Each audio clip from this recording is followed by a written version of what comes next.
Hello students, in this lecture we are going to study percent composition of any element in any given compound. ठीक है, जैसे मान लो for example water एक compound है.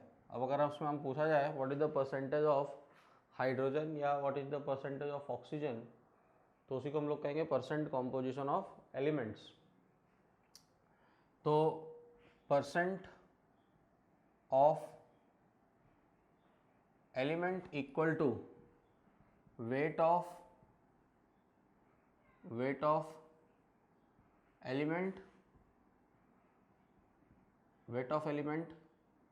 Upon weight of compound. Weight of compound को आप molar mass of compound भी लिख सकते हैं इनटू 100. ठीक है, कोई भी एलिमेंट का वेट है ना, wait of element present in compound लिख देते हैं इसको, प्रेजेंट इन कंपाउंड. किसी कंपाउंड में एलिमेंट का कितना वेट प्रेजेंट है upon total weight of compound. जैसे फॉर एग्जांपल अगर वाटर का एग्जांपल ले लें, परसेंट ऑफ हाइड्रोजन निकालना हो तो 2/18 इंटू 100. अगर परसेंट ऑफ ऑक्सीजन निकालना हो तो 16/18 इंटू 100. ठीक है, एक और एग्जांपल कर लेते हैं. Calculate percent of calcium comma oxygen comma carbon in CaCO3. CaCO3 में आपको बोला है कैल्शियम ऑक्सीजन और कार्बन का परसेंटेज बताइए. तो कैल्शियम ऑक्सीजन और कार्बन का परसेंटेज बताना है तो पहले कैल्शियम का निकाल लो, परसेंट ऑफ कैल्शियम. तो CaCO3 का मोलर मास कितना है 100 और वेट ऑफ कैल्शियम कितना हो जाएगा, 1 मोल कैल्शियम मतलब 40. नीचे टोटल वेट 100 इंटू 100 तो 40% कैल्शियम. परसेंट ऑफ कार्बन कितना हो जाएगा 12/100 तो ये हो गया 12%. एंड अगर परसेंट ऑफ ऑक्सीजन निकालना हो तो 3 मोल ऑक्सीजन है यानी 48/100 इंटू 100 तो ये हो गया आपका 48%. तो इस तरीके से हम लोग किसी भी एलिमेंट का परसेंटेज निकाल सकते हैं किसी भी गिवन कंपाउंड में. ठीक है, अब इसमें देखो एक क्वेश्चन बनेगा, क्वेश्चन हम लोग देखेंगे. इसमें क्वेश्चन है कि कोई एक कंपाउंड है, ठीक है, जिसमें कि 0.07% है ना, 0.07% ऑफ नाइट्रोजन फाइंड किए है ना. क्वेश्चन नंबर भी मैं बता देता हूँ आपको. क्वेश्चन नंबर हम लोग डिस्कस कर रहे हैं C42. Question number C42. ठीक है, क्वेश्चन है calculate A compound of nitrogen contain 0.07% of nitrogen, calculate minimum molar mass of the compound. तो नाइट्रोजन का परसेंटेज कितना गिवन है 0.07 है ना, नाइट्रोजन का परसेंटेज है 0.07. अब देखो मान लो कि कोई एलिमेंट्स है A B C, ये 3 कंपाउंड एलिमेंट है, ये तीनों एलिमेंट मिलकर एक कंपाउंड बना रहा है. अगर मैं आपसे पूछूं what will be the molecular formula of the compound which will contain its minimum weight, मतलब अगर ये तीनों को मिलाकर एक कंपाउंड बनाना है तो वो फॉर्मूला बताओ जिसका वेट मिनिमम होगा. तो फॉर्मूला बनेगा ABC. क्यों, मिनिमम वेट के लिए हमको तीनों के कम से कम एक एक एटम लेने पड़ेंगे. तो मिनिमम वेट का मतलब एक चीज यहां से क्लियर होना चाहिए कि कम से कम कितना एटम, एक, उससे मिनिमम नहीं हो सकता ना. प्रेजेंट तो होगा ही क्योंकि तीनों को मिला के कंपाउंड बनाना है. तो अब इस सवाल में इसको कैसे रिलेट करेंगे समझो. क्वेश्चन में बोला गया है कि एक कंपाउंड है जिसमें नाइट्रोजन का परसेंटेज 0.07 है, तो उस कंपाउंड का मिनिमम वेट बताइए. तो मिनिमम वेट निकालने के लिए हम ये मानेंगे कि उसमें minimum number of nitrogen present हो, और मिनिमम नंबर ऑफ नाइट्रोजन का मतलब कितना, कम से कम एक नाइट्रोजन. तो हम लोग लिखेंगे for minimum weight at least one, है ना, for minimum weight minimum one atom must be present. ठीक है, मिनिमम वेट के लिए कितना एटम प्रेजेंट होना चाहिए? एटलीस्ट एक एटम, एक से ज्यादा नहीं करेंगे नहीं तो वो वेट बढ़ जाएगा। तो अब इस क्वेश्चन को कैसे सॉल्व करें? तो परसेंटेज गिवन है 0.07, वेट ऑफ नाइट्रोजन क्या रख दो? एक एटम का वेट रखेंगे कितना? 14, और वेट ऑफ कंपाउंड हम लोगों को फाइंड करना है, इनटू क्या हो जाएगा? 100। ठीक है, तो ये आपका 2 0 हटा दीजिए, इधर आ जाएगा 7 2 जा 14। तो वेट ऑफ कंपाउंड आ जाएगा कितना आपका? 20 kg। वेट ऑफ कंपाउंड कितना आ जाएगा? 20 kg, मतलब 20,000 ग्राम, उसको हमने kg में लिख दिया 20 kg। तो कंपाउंड का वेट मिनिमम 20 kg है, जिसमें नाइट्रोजन कितने एटम प्रेजेंट है? एक। तो क्वेश्चन यही पूछा था, what will be the minimum weight of the compound which will contain, है ना, 0.07% ऑफ नाइट्रोजन। तो हमने क्या कंसेप्ट लगाया कि कंपाउंड के मिनिमम वेट के लिए नाइट्रोजन का कम से कम एक एटम प्रेजेंट होना चाहिए। तो फॉर मिनिमम वेट, है ना, मिनिमम वन एटम इसको लिख देते, for minimum weight minimum one atom must be present. और यहां पर हमने क्या लिखा? वन एटम का वेट ले लिया, परसेंटेज गिवन था, तो percentage equal to weight of element upon weight of compound into 100। Solve करके आंसर क्या गया? Weight of compound equal to 20 kg। ठीक है, तो इस तरह से आपको परसेंट कॉम्पोजिशन ऑफ एलिमेंट के क्वेश्चंस बनेंगे। इसमें बहुत सिंपल सा टॉपिक है, लेकिन इस टॉपिक का यूज आगे भी है, इसलिए हम लोग उसको कवर करेंगे नेक्स्ट आगे कमिंग टॉपिक्स में भी। ठीक है, नेक्स्ट हम लोग पढ़ेंगे अब molecular formula and empirical formula.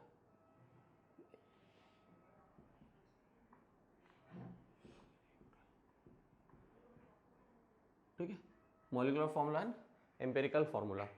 तो अब ये दोनों क्या है, इनको समझना है, इनके बीच का रिलेशन समझना है। ठीक है, सबसे पहले हम बात करें व्हाट इज फॉर्मूला। फॉर्मूला क्या है? तो सिंपल लैंग्वेज में अगर आप कहो तो formula is a symbolic representation of any compound which gives idea about the number and types of element present in compound. मतलब फॉर्मूला जो है वो एक सिंबॉलिक रिप्रेजेंटेशन है किसी भी कंपाउंड का, जो कि हमें ये आइडिया देता है कि उस कंपाउंड में कौन कौन से एलिमेंट प्रेजेंट है। ठीक है, और नंबर वाइज कितने हैं। अब फॉर्मूला को मैंने दो टाइप में लिखा है, मॉलिक्यूलर और एम्पेरिकल।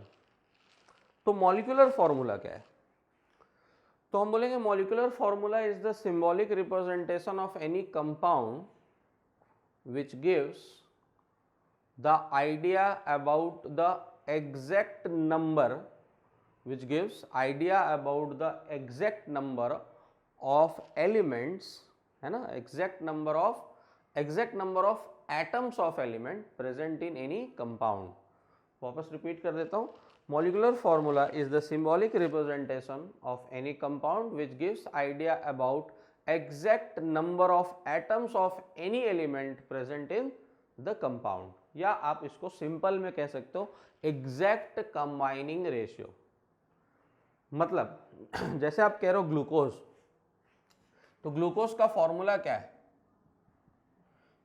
ग्लूकोज, है ना, तो ग्लूकोज का फॉर्मूला C6H12O6। तो क्या आइडिया दे रहा है मॉलिक्यूलर फॉर्मूला? मॉलिक्यूलर फॉर्मूला ये आइडिया दे रहा है कि ग्लूकोज में exactly 6 carbon, 6 carbon, 12 hydrogen and 6 oxygen are present. ठीक है, तो मॉलिक्यूलर फॉर्मूला वही है कि वो एक सिंबॉलिक रिप्रेजेंटेशन है जो कि हमें एग्जैक्ट नंबर ऑफ एटम्स के बारे में बताता है किसी भी एलिमेंट का। अब बात करें एम्पेरिकल फॉर्मूला, तो एम्पेरिकल फॉर्मूला क्या है? तो empirical formula is the symbolic representation of any compound which gives idea about the simplest ratio of element combining। मतलब जो एलिमेंट्स कंबाइन कर रहे हैं उनका सिंपलेस्ट रेशियो क्या है। जैसे अगर हम आपको बोले कि ग्लूकोज का एम्पेरिकल फॉर्मूला लिखो, तो क्या है, जो कॉमन है उससे डिवाइड कर दो, CH2O। देखो, मतलब ग्लूकोज का मॉलिक्यूलर फॉर्मूला कि exactly 6 carbon combines with 12 hydrogen and 6 oxygen, और इनका सिंपलेस्ट रेशियो क्या होगा? To form glucose the simplest ratio of carbon, hydrogen, oxygen will be 1:2:1। 1। ठीक है, तो मॉलिक्यूलर फॉर्मूला और इंपेरिकल फॉर्मूला का मतलब यही होता है। मॉलिक्यूलर फॉर्मूला मतलब एक सिंबॉलिक रिप्रेजेंटेशन। अब जैसे एक और एग्जांपल ले लें, फॉर एग्जांपल आप ले लो एसिटिक एसिड, है ना, एसिटिक एसिड। तो एसिटिक एसिड का फॉर्मूला क्या होता है, CH3COOH। This is molecular formula. अगर इंपेरिकल फॉर्मूला चाहिए तो देखो, कार्बन 2 हाइड्रोजन 4 ऑक्सीजन 2, तो हम बोलेंगे CH2O। देखो, है ना। तो कंपाउंड्स के इंपेरिकल फॉर्मूला सेम हो सकते हैं लेकिन मॉलिक्यूलर फॉर्मूला नहीं। देखो दोनों को सेम ही आ गया ना, क्योंकि कंबाइनिंग रेशियो वही है। जैसे मान लो बेंजीन, सी, है ना, बेंजीन लेते हैं तो बेंजीन का फॉर्मूला C6H6 और इंपेरिकल फॉर्मूला CH, है ना। जैसे अगर मान लो आपने लिया सल्फ्यूरिक एसिड, तो सल्फ्यूरिक एसिड का मॉलिक्यूलर फॉर्मूला H2SO4 और इंपेरिकल फॉर्मूला भी H2SO4। अच्छा, इधर मैं वो नंबर लिख देता हूँ n, जिससे तुम डिवाइड करे। तो यहाँ पे किससे डिवाइड किया, 6 से। यहाँ किससे डिवाइड किया, 2 से। यहाँ किससे डिवाइड किया, 6 से। यहाँ किससे डिवाइड किया, 1 से। देखो, है ना। तो अब हम लोग बात करेंगे कि मॉलिक्यूलर फॉर्मूला क्या है, इंपेरिकल फॉर्मूला क्या है। क्लियर है सबको। अब हम बात करेंगे इनका रिलेशन। तो इधर है ना, relation between molecular formula and empirical formula. तो देखो, मॉलिक्यूलर फॉर्मूला इक्वल टू होता है इंपेरिकल फॉर्मूला इनटू n, है ना। n मतलब जो मैंने यहाँ लिखा है, जैसे मान लो आपने CH2O लिखा, 6 से मल्टीप्लाई कर दो तो क्या बन जाएगा, C6H12O6। और ये जो n है ना, n कैसे निकलता है, n निकलता है molecular formula mass.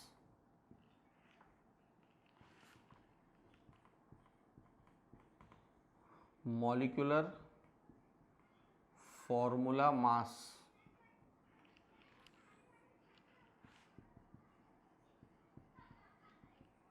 Upon empirical formula मास।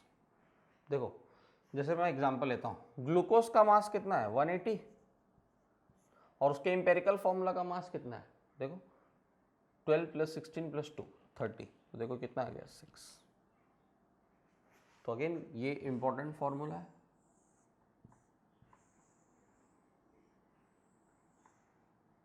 हाँ, तो इंपेरिकल फॉर्मूला और मॉलिक्यूलर फॉर्मूला को वापस रिलेट कर देते हैं। मॉलिक्यूलर फॉर्मूला होता है empirical formula into n। n equal to होता है molecular formula mass upon empirical formula mass. Molecular formula mass या तो क्वेश्चन में गिवन होगा या आपको इस फॉर्म में भी गिवन हो सकता है। ये फॉर्मूला भी याद रखेंगे, mass equal to 2 into vapour density. तो ये भी इंपॉर्टेंट फॉर्मूला है, mass to 2 into vapour density. ठीक है, तो अब इस पे हम लोग एक छोटा सा क्वेश्चन करेंगे कि आपको पता चले कि कैसे कैसे इसको टेबुलेट फॉर्म में हम लोगों को सॉल्व करना है ना। तो हम लोग एक रिलेशनशिप देखेंगे और कैसे क्वेश्चन आता है एग्जाम में, न्यूमेरिकल्स कैसे आएगा वो देखते हैं। तो जैसे क्वेश्चन आएगा, क्वेश्चन है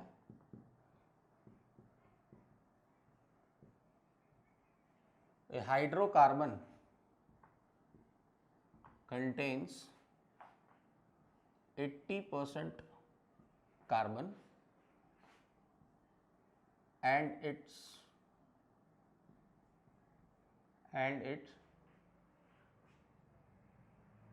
molecular formula mass was found to be 30. Calculate its empirical formula and molecular formula.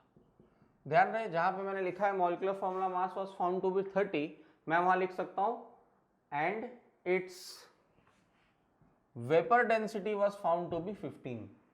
जहां मैंने मास डायरेक्ट 30 लिखा, वहां पे मैं वेपर डेंसिटी 15 दे सकता था। तो अब ये क्वेश्चन है कि एक हाइड्रोकार्बन है जिसमें 80% कार्बन है, उसका मास 30 है उस कंपाउंड का। आप बताइए कि उसका एम्पेरिकल फॉर्मूला और मॉलिक्यूलर फॉर्मूला क्या होगा। ठीक है, तो देखो सबसे पहले इस क्वेश्चन, ऐसे क्वेश्चन को कैसे सॉल्व करते हैं, तो इसमें हम लोग क्या करेंगे, एक टेबुलेट फॉर्म क्रिएट करेंगे। तो सबसे पहला कॉलम बनता है एलिमेंट का, ठीक है। तो हाइड्रोकार्बन मतलब कार्बन है और हाइड्रोजन है। सेकंड जो कॉलम आएगा वो आएगा परसेंट और वेट रेशियो।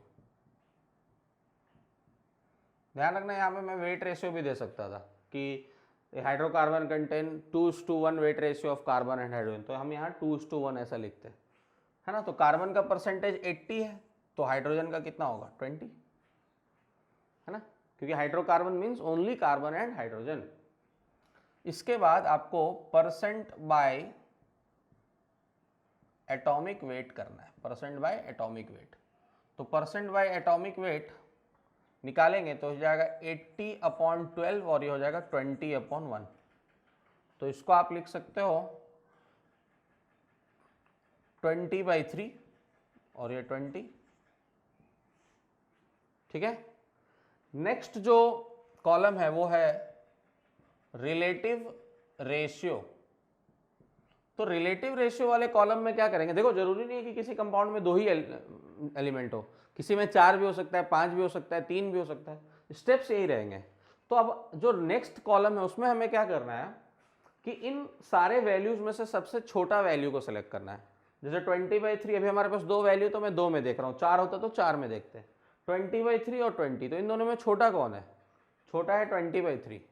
तो इससे क्या करना है, सब में डिवाइड करना है, इससे सारे में डिवाइड करना है जितने वैल्यूज हैं। तो 20/3 डिवाइड बाई 20/3 ये आ गया 1, फिर 20 डिवाइड बाई 20/3 तो ये आ गया आपके लिए 3। इसके बाद हमें लिखना है सिंपलेस्ट रेशियो। तो फिलहाल यहाँ क्या आ गया 1:3 सिंपलेस्ट, इसको मैं लिखता हूँ होल नंबर रेशियो। इसलिए होल नंबर, मान लो कि यहाँ पर ऐसा रेशियो आता, ये 1 आता, ये 2.5 आता, तब क्या करते हैं, तो इसको 1 और 2.5 नहीं लिखते, आप दोनों को 2 से मल्टीप्लाई करते हैं। तो ये 1 × 2 बन जाता है 2, ये 2.5 × 2 बन जाता है 5। क्योंकि आपको ये डेसिमल में अगर आ रहा है तो इसको आपको पहले किस में बदलना पड़ेगा, होल नंबर में बदलना पड़ेगा। तो ये हमारे लिए सिंपलेस्ट रेशियो, और सिंपलेस्ट रेशियो का मतलब ही क्या होता है, इंपेरिकल फॉर्मूला। तो देखो यहाँ से इंपेरिकल फॉर्मूला क्या बन गया, इंपेरिकल फॉर्मूला बन गया CH3, एक कार्बन और 3 हाइड्रोजन। यहीं से हम लोग क्या निकाल देंगे, इंपेरिकल फॉर्मूला मास, यानी 12 + 3 कितना आ गया 15। अब क्या निकाल देंगे n, तो मॉलिक्यूलर फॉर्मूला मास क्वेश्चन में कितना गिवन था 30, इंपेरिकल फॉर्मूला मास कितना गिवन है 15, तो 30/15 कितना हो जाएगा 2। तो हमारे लिए मॉलिक्यूलर फॉर्मूला कितना हो जाएगा, molecular formula equal to empirical formula into n, तो CH3 × 2, तो फॉर्मूला बन गया C2H6। देखो फॉर्मूला क्या बन गया C2H6, है ना। तो यहाँ से इस तरीके से हम लोग मॉलिक्यूलर फॉर्मूला और इंपेरिकल फॉर्मूला भी कैलकुलेट कर सकते हैं। अब जैसे इसमें एक और क्वेश्चन हम लोग कर लें, question number C49, weight ratio से रिलेटेड है C49।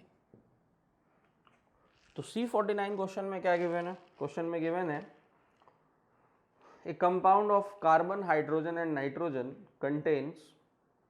Contain these element in weight ratio 9:1:3.5। तो यहाँ पे वेट रेशियो गिवन है, तो कोई चेंज नहीं है, क्या करना है हमें,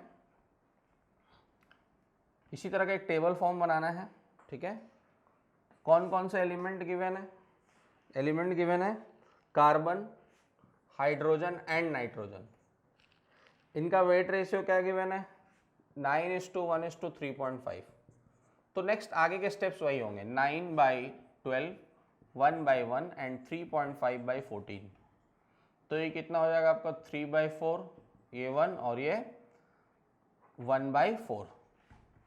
सबसे छोटा वैल्यू कौन है 1/4, 1/4 से सब में डिवाइड कर दो, 3/4 divide by 1/4 equal to 3, 1 divide by 1/4 equal to 4 and 1/4 divide by 1/4 equal to 1।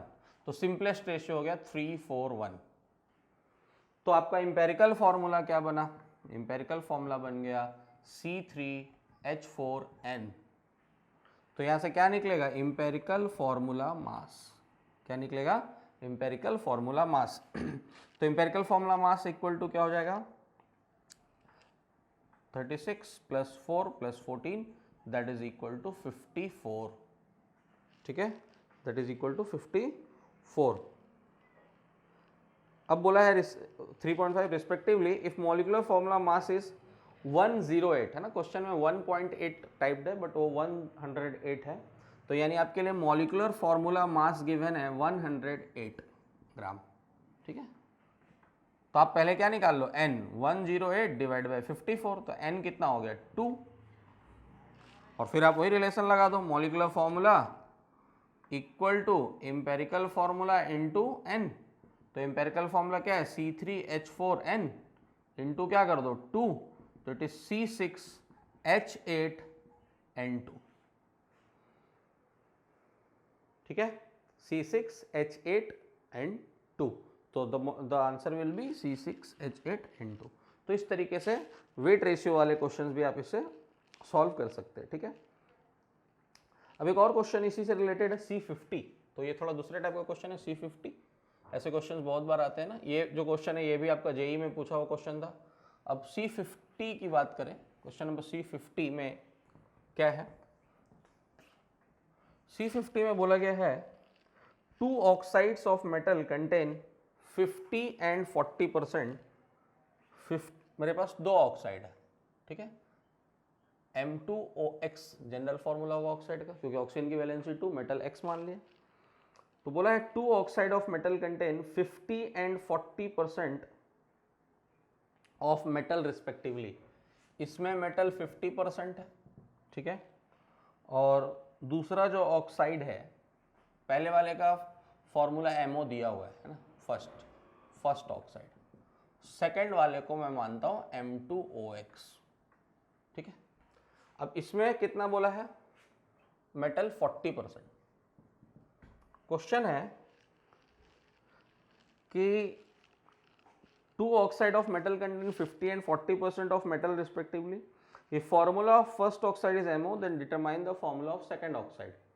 Second oxide का फॉर्मूला डिटरमाइन करना है। तो देखो, अगर मैं इसको थोड़ा जल्दी एक्सप्लेन करूं, तो अगर मुझे ये बनाना है, तो मेरे लिए मेटल है, ऑक्सीजन है, मेटल का परसेंटेज 40, ऑक्सीजन का परसेंटेज 60